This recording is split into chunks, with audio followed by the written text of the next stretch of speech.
Good afternoon. It's already afternoon. I want to thank you all for your presence here in Lisbon. It's a beautiful city. I hope you can enjoy it, and thank you for being here. I'm going to make a short passage throughout our journey in electronic government. When we started, we soon realized that we needed key enablers in two fundamental concepts, interoperability and electronic identification. In interoperability, we needed to share and rationalize transversal e-services. We also need to make those web services available and supported in very different information systems. And also, we needed to assure that the information was always up to date. And semantic normalization was one other question that we needed to address, as well as compliance with data protection legislation. And in the EID chapter, in order to deliver good public services, we needed electronic identification with high security for the citizens, and that was also the way that public administration knows that that is the citizen that required that public service, electronic services. So we built key enablers like an interoperability platform and the citizen card to achieve those goals. We started working in interoperability back in 2004 when the first strategy plan was defined. And then in 2007, the interoperability platform was started to operate with the Citizen Card project. It was the first project in this platform. And this platform allows for message exchange between different ministries like Justice, Social Security, Finance, Health, and the internal administration for the voting system.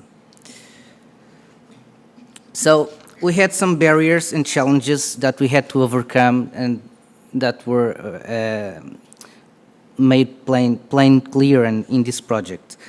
We had different silos within public administration that were already mentioned by our minister in the early presentations. We also had data privacy concerns.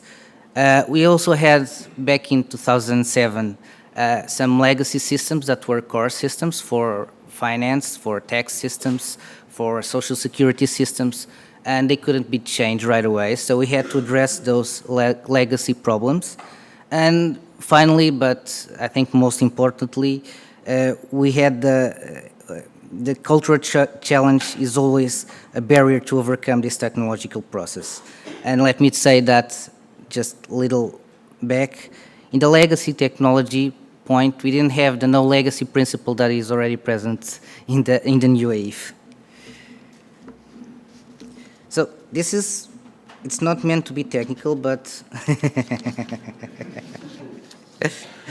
our goal with this was to develop a central platform to publish transversal electronic services, focus on the needs of citizens and businesses. One of the main focus was service reuse and catalog availability. That was already mentioned that they had services with silos. We tried to break these silos right in 2007. So we passed from a point-to-point integration and without shared services to a central platform with high security and shared services. Also, this platform, it doesn't store data, but it gets its data from the authentic sources of information. In order to overcome the legacy problems, we implemented an informational architecture throughout the canonical data model that allowed us to overcome these problems because we didn't have to change. This way, we didn't have to change the different data models in the different information systems. So, from entity A, you pass the information to entity B. It is normalized when entering the platform and denormalized if necessary to go to the information system from entity B. Also, it was already mentioned in the early presentation by our president. In order to overcome the data privacy concerns, we implemented an identity federation mechanism. This allowed us to not keeping a central database that is forbidden with all the different citizen identifications, but still make meaningful exchange of information between the different information systems. How did we do that? Justice knows the citizen by its civil identification number, finance by its tax number, and health, for example, for its social health number, social security by social security number. So we created a central object that had associated with it, a central token associated with it, several different sectorial tokens. And only the different information systems can decode these tokens. So if you look at the database is only a bunch of tokens that they are not meaningful to anyone. Only the different information systems that are responsible for that data can decipher those tokens. Then, also in 2009, we already started the implementation and production of the address change in the citizen card. This was an early example of the only once principle, because it allowed a citizen to, by changing his address in the citizen card itself, in the chip, and in Justice Department also, the address was communicated to Social Security, Finance, voting system, and health. So he only had to do it once.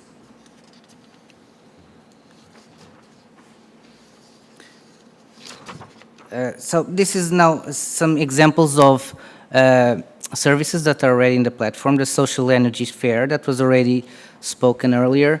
It allowed us to have all the energy companies here in this platform. Afterwards, we had the e-procurement platforms. Our e-procurement systems have private platforms, and these platforms had to communicate with our transparency portal for procurement. So all that communication was made throughout our platform. In 2014, we implemented the orchestration capability.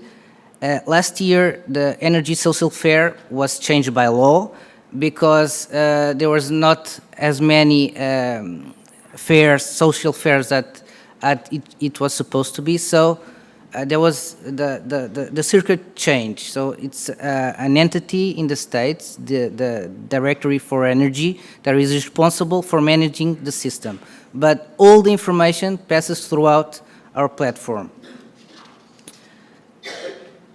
Now we had implemented now the medical license certificate for driver's license.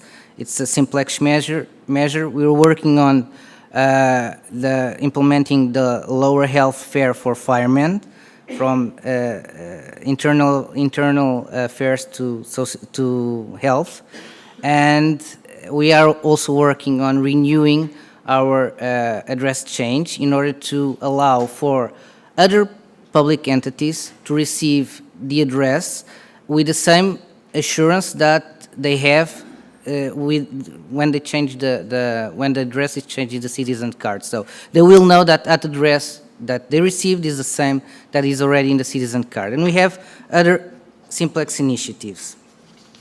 I'm just now going to pass to the EID. The citizen card had its pilot project in 2007 in Azores Islands, and then it was extended to mainland in 2008. Well, for those who don't know our citizen card, it is also a physical document that allows the visual identification of a citizen. It is also a digital document that allows the citizen to identify himself or herself to electronically sign documents. or to authenticate in different portals. It has the legal validity of manuscript signed document. This was already implemented in 2009. And it replaces the 5 ID cards I already mentioned earlier. And then in 2009, we implemented our identity provider with the citizen card. We based the code of our national identity provider on the Stork pilot project specifications, and the code and the architecture were based on Stork pilot specifications, so it makes it a good example of reuse case of this early building block. So now a little technicality, but I intend to prove some points. So when we use the identity provider, it's the citizen that accesses the website, says he wants to authenticate with a citizen card, and using the SAML protocol, he is redirected to our identity provider, and then the identity provider asks for the PIN code because the citizen card has two certificates, one for authentication, one for signature, and he also asks the citizen which attributes he's going to need. And it's the citizen that authorizes those attributes to be passed to the entity that requires them. So here, the data privacy concerns are overcome because not only the authorization is made by the citizen, but also he is the one who sends it, because the redirection passes throughout his computer. So he's really the one that is sending his data. And after the message is received in an identity provider, he validates that the citizen card is valid using the OCSP protocol, and then it gets the attributes it requires. If they are in the citizen card, good. If they are not, it uses the interoperability platform to get those attributes. Okay, so after the implementation, we noticed some barriers to the adoption of the identity provider and digital signatures. These barriers were: citizens lost their PINs, because when you deliver a citizen card, you have a letter with the PINs, they lost the PINs. They didn't have a smart card reader. In the early stages, there were few adherent portals. Cultural change is always a challenge. And we can see here that the identity provider was implemented in 2010, and only in 2014, 4 years later, we started to get some real volume in the authentications. Now we have over 50 entities. And now, in 2015, to overcome those barriers, we implemented the digital mobile key. And we're now finishing the digital mobile key application. This is a complementary tool. This tool allows for authentication with mobile devices. It's, of course, much safer than username and password, but it has a greater usability than the authentication with the citizen card. It's a two-factor authentication, what I know, what I have. The citizen has a PIN code that he's the one that chooses the PIN code, and he gets a safety token via a text message. So as you can see, the architecture is almost the same. We reused it. We implemented the digital mobile key system that communicates with the identity provider, and then the only difference is that he has to input his mobile number and his PIN code, and then after validation, and a text message is sent with a token, and after the token, then he gets the attributes also from the interoperability platform. Soon we'll have a safety token in an app that you can use when you're online or even if you are offline. And the next step was to authenticate with professional attributes using the citizen card. So this project allowed us to extend DC authentications and signature functionality to embrace the professional attributes, but without making any changes to the citizen card. The authentic sources of information are the ones that assure that the professional quality of a citizen. For example, if he's a doctor, it's the Doctors Association that will assure that he is a doctor. He will timestamp, he will sign over his signature the certificate assuring he's a doctor. The same things with engineers and so on. It is already in production, and for example, my president can sign with his citizen card as president of AMA, because he is nominated in the legally, and we are connected to the Diário da República. Sorry, I can't translate this. So they get their data from there. Now, we are currently working on AIDA's implementation and also the digital signature with digital mobile key. I can't stop, or I can't finish this presentation without talking about another service that is a good reuse case. This is SIGA. It's a system that was developed by the Informatic Institute of Social Security, and it was developed first for Social Security, but then it was an extended implementation with the citizen shops, and now it is already being used in justice and in other areas. This is made available as a software as a service, but is a good example of a developed software that was developed within public administration, is being used in public administration throughout all the ministries. Thank you very much.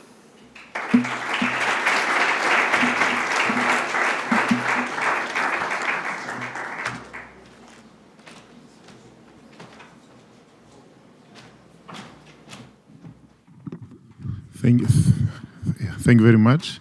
So maybe when trying to make the bridge between my presentation and yours, I forgot actually to introduce Paulo Lobo, who is the head of the e-government unit in the AMA, which is the Administrative Modernization Agency. And as you have very well seen, he's an expert definitely in interoperability in EID. So thank you very much.